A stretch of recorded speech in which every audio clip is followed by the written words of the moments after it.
When I think about innovating, I think it's really important that you have a broad culture for the whole organisation, and include from general practice through to our hospitals, of people who understand the need to keep looking for better ways to do things.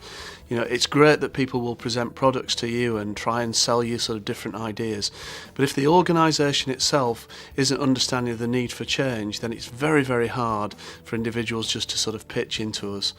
What I've been keen to establish in the Northwest really is that culture, that appetite for doing something new, the ability to learn from others rather than to think we can only invent it here.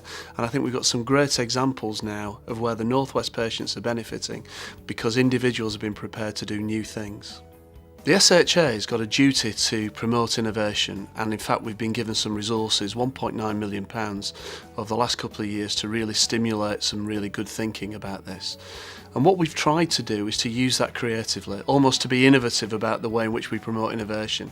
So we've set up some specific funding streams, including a Dragon's Den approach, where people from the shop floor, the clinicians themselves, have been able to come and pitch ideas that they could see would make a difference to patients.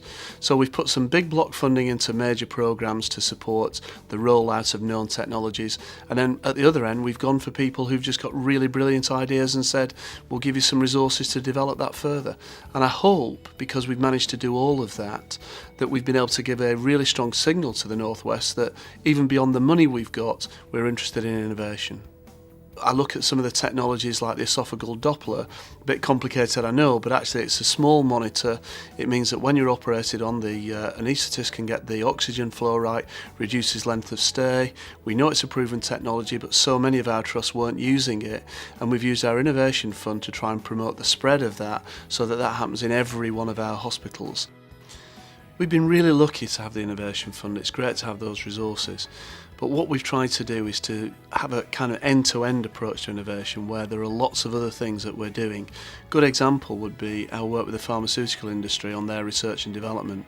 That means that for the development of new medicines, when we're in the clinical trial phase, we can actually shorten our time period, get the gap, if you like, between the development of a new medicine and its application as short as possible to give the best benefit to patients. So that's a good example of something where the Innovation Fund wasn't used, but actually it's part of this culture of innovation. And I think you can look across the whole of the Northwest. I guess the Innovation Fund has probably been something like a fifth of the total resources that we've been able to devote to innovation.